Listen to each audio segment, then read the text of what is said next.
Hello designers, this is Mr. Granlund, and I'm going to take you through Hello, My Name Is Typographic Portraits. Now hopefully you've watched the typography video and it gives you a good explanation as to what typography is and why it's important. And as we think about typography, we want to engage in this Hello, My Name Is portrait problem. And we're going to design a portrait, like those little name tags, based on their occupation down below.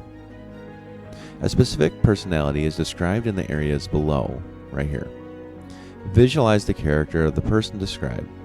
Then, using your whole name or part of your name or your nickname, or choose an appropriate typeface for each individual personality and carefully render your name in the given area. Consider the style of the typeface, the weight of the typeface, the letter spacing, and the use of upper and lowercase characters. Give special attention to the actual size and placement of your name in the given area.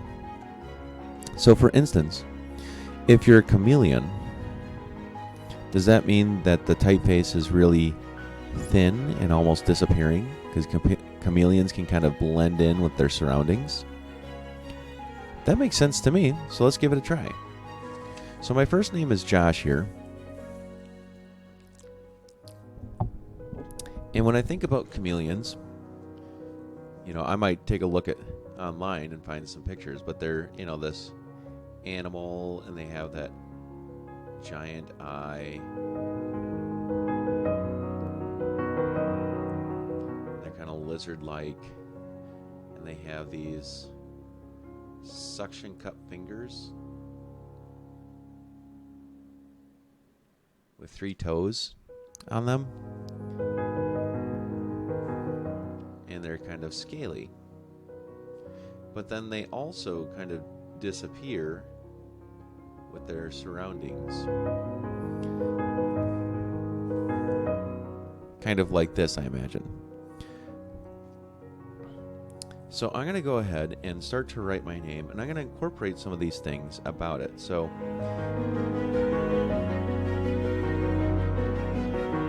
I'm going to put kind of like these ends on the end of my letters.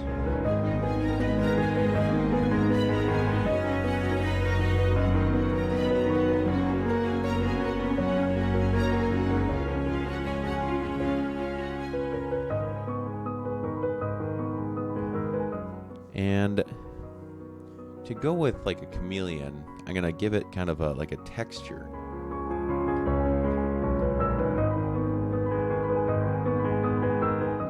They have this kind of scaly, bumpy texture.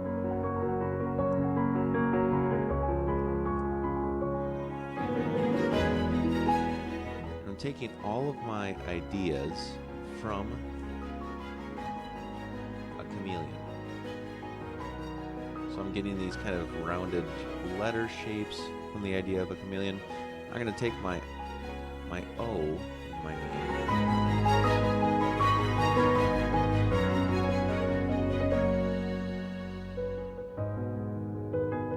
And make it like a chameleon eye there.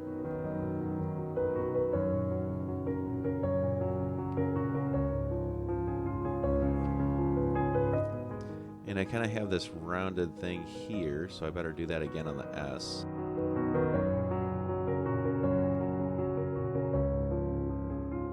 And the H, I'm going to make it just kind of disappear. Now these first letters, I'm going to make it a little bit bolder, so I'm going to outline this a little bit more.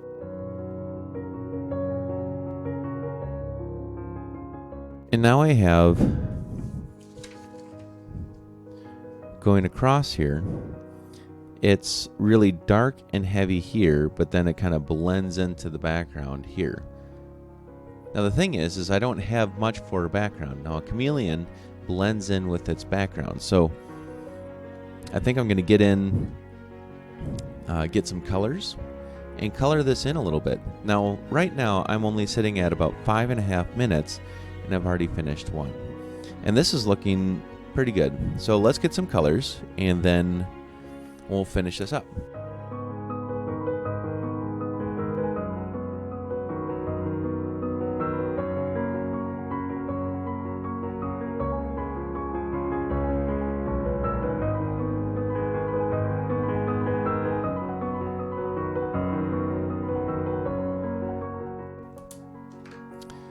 All right, now here's my picture, and I just used 3 colors. Chameleons are usually green unless they change their colors, and I made this kind of like wood colored pattern thing behind it, and it kind of doesn't matter what colors are behind it. If I was using green, it might even look a little bit more interesting if it was like an orange behind it. And this kind of has an orange base, the brown. So, and it mixed well in here. So I tried to have all of my letters kind of fade into those colors as it goes left to right there. So there's my chameleon font. Hello, my name is Josh, and I'm a chameleon, and my name is blending into the background of that. Now, if you don't have a printer and you can't print off this paper, that's just fine. You can make your own paper very simply with just a blank piece of paper or a piece of school lined paper.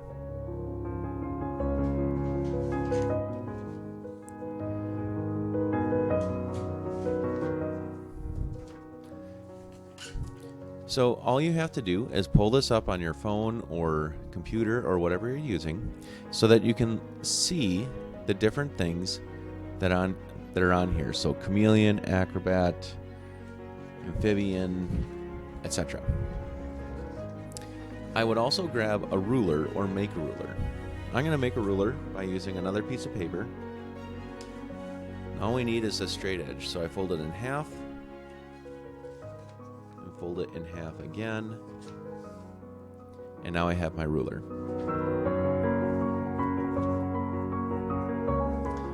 And it's okay if you simplify it a little bit. So I'm just going to draw rectangles here with my straight edge. And then we can write the character underneath. Now, if you don't want to use your own name, feel free to, choose a name or, come up with a different name that would be an interesting name for this.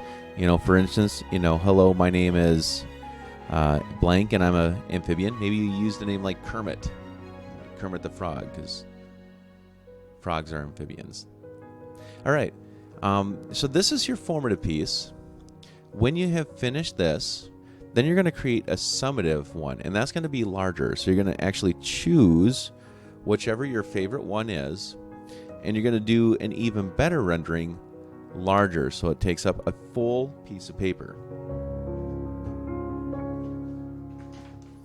And that one you will have to use, a separate piece of paper. Now, neatness always counts. You can complete this on paper like I'm doing. You can also complete this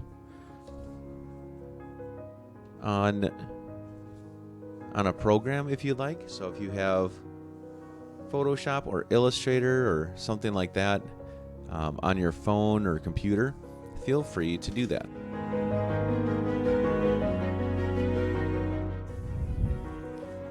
All right, so in your summative picture, you're going to create something like this, and then you're going to render or draw very, very neatly, color it, all those sort of things, to create a nice, large, summative typography portrait. And this is going to be your summative project. Now you can do the same thing that you did on one of these if you really like it, or you could change it up a little bit and spice up your design. Obviously, when you're done, you photograph these and turn them into Schoology. All right, designers, good luck, and I'm excited to see your awesome designs.